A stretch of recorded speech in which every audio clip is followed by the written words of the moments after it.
Passamos agora para o estudo dos princípios da governança. Vamos estudar os 4 princípios básicos, né? São eles a transparência, a equidade, a responsabilidade corporativa e a prestação de contas, que a gente chama geralmente de accountability, né?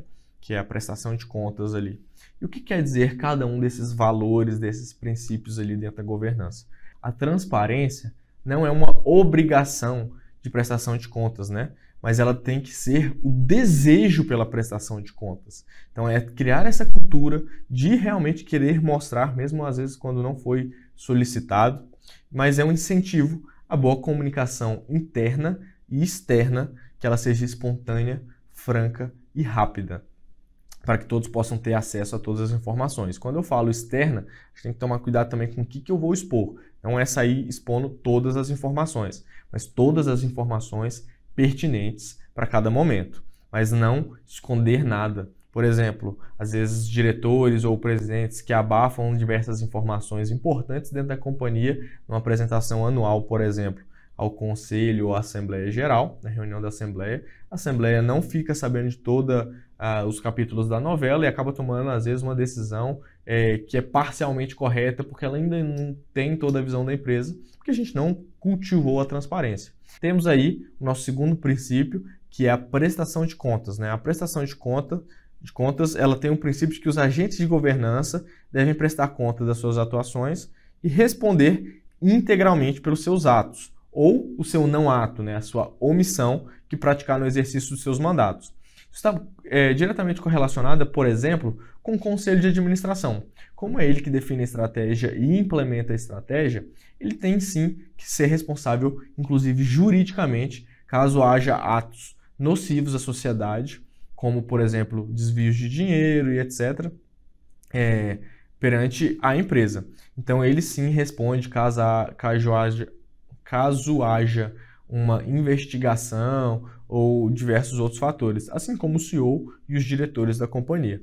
Então, ter pessoas no meu conselho de administração que não necessariamente respondem pelos atos das decisões que eles tomam, isso fere o meu conceito de prestação de contas, né? Porque eles devem sim ter um efeito de ação-reação para que eles possam ser incentivados a tomar as decisões corretas. Então, a gente deve fazer os sistemas de prestação de contas que favoreçam uma visão de longo prazo, dando uma visão de equidade entre todos, que inclusive é o nosso próximo princípio de governança, né?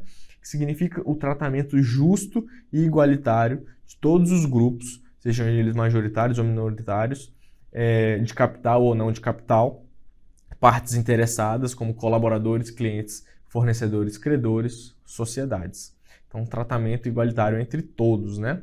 Sempre buscar o tratamento justo, mesmo em questões não aparadas por leis ou regulamentos, porque muitas das vezes a gente vê situações para a qual não existe uma legislação específica e será tomada uma decisão com base apenas na tomada de decisão e na visão de justiça ali dentro da governança, né? Entre o conselho, a assembleia e demais órgãos. E por último a gente vem para a responsabilidade corporativa. O que é essa responsabilidade corporativa, né? Zelar pela sustentabilidade do negócio, é que alinhar os interesses de todos e a tomada de decisão para que ela sempre vise a visão de longo prazo, que inclusive é um primeiro princípio do Lean, né? Dos 14 princípios lá da Toyota. O primeiro princípio é basear a sua tomada de decisão em uma visão de longo prazo, mesmo que isso incorra em prejuízos de curto prazo. Mas o longo prazo, ele sempre vai favorecer a instituição. Salvaguardo situações em que decisões de longo prazo favoráveis não gerem caixa suficiente para a manutenção da instituição no curto prazo. Então, obviamente, se eu não gero caixa de curto prazo, eu entro em uma situação de crise. Então, em situação de crise, a gente inverte essa lógica. A gente prioriza o curto prazo para geração de caixa até a estabilização do negócio, onde a gente vira a chave novamente e volta nesse primeiro princípio do Lean de sempre priorizar visão de longo prazo.